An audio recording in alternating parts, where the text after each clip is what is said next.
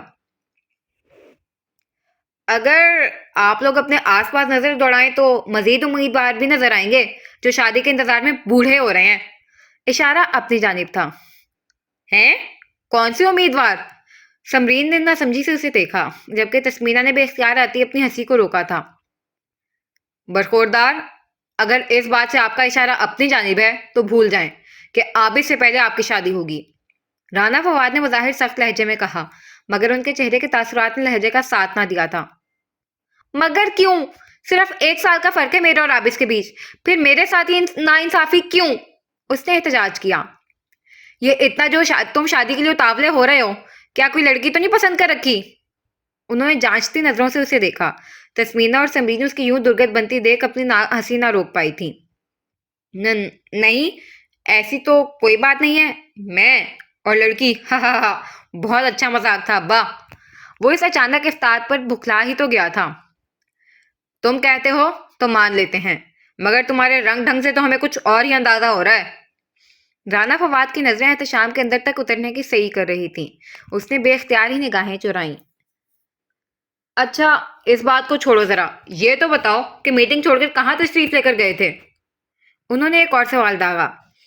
راویہ نے بلایا تھا مجھے پھپھو کی آرٹ گیلری۔ یکدم ہی اس کا اعتماد کچھ بحال ہوا کیونکہ اب اس کے پاس ایکسکیوز موجود تھا۔ اچھا، مگر راویہ ہے کہاں؟ اب تک لوٹی نہیں۔ السلام علیکم۔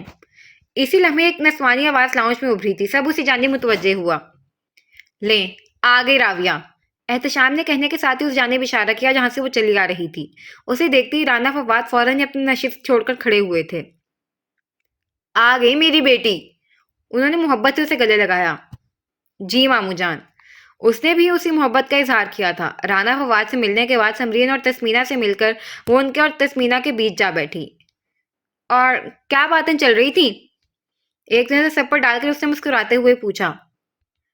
کچھ نہیں، بس میں تسمینہ سے کہہ رہا تھا کہ اب اسے عابس کی شادی کے بارے میں سوچنا چاہیے۔ جواب رانا فواد کی طرف سے آیا تھا۔ راویہ کے چہرے پر ایک تاریک سایہ سا لہرایا۔ اس نے چونک کر تسمینہ کی جانب دیکھا، لیکن یہ بس ایک لمحے کا عمل تھا۔ وہ فوراً ہی اپنا رخ دوبارہ سے سامنے کی جانب پھیر چکی تھی۔ تسمینہ، جو اس کے چہرے پر اس بات کا کوئی اثر دیکھنا چاہتی تھی، ناکام رہی تھی۔ البتہ اس کا چونکنا وہاں موجود ہر شخص نے محسوس کیا تھا، بشمول رانا فواد کے۔ اچھا، اچھی بات ہے۔ عابس کی شادی کے متعلق کوئی خبر سن کر وہ کم از کم اس سے زیادہ کچھ نہیں کہہ سکتی تھی۔ کیا مطلب راویہ اچھی بات ہے؟ بتاؤ نا کہ ہمارا فیصلہ درست ہے یا نہیں؟ سمرین نے استفسار کیا۔ احتشام اور تسمینہ بغور اسے دیکھ رہے تھے۔ ہاں، اچھا فیصلہ ہے، ویسے بھی انہیں کبھی نہ کبھی تو شادی کرنی ہی ہے۔ وہ زبردستی مسکرائی۔ اس کا دل یہاں سے بھاگ جانے کو چاہ رہا تھا۔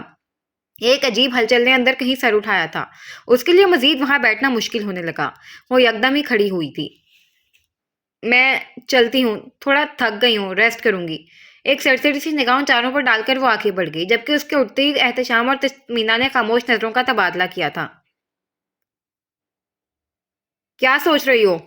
تسمینہ کے رخصت ہونے کے بعد وہ سیدھا راویہ کے کمرے میں آیا تھا، جو کمرے کی بالکنی کی ریلنگ کے پاس کھڑی سامنے پھیلے رات کے اندھیرے میں کسی غیر مرئی نقطے کو تک رہی تھی۔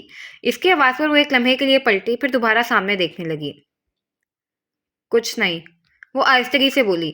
احتشام اس کے برابر میں آ کھڑا ہوا، ایسے کہ ریلنگ کے ساتھ اس کی پشت تھی اور نگاہیں سامنے دیوار کی جانب تھیں۔ پھر اتنی خاموش کیوں ہو؟ اس نے گردن دائیں جانب موڑ کر اسے دیکھا۔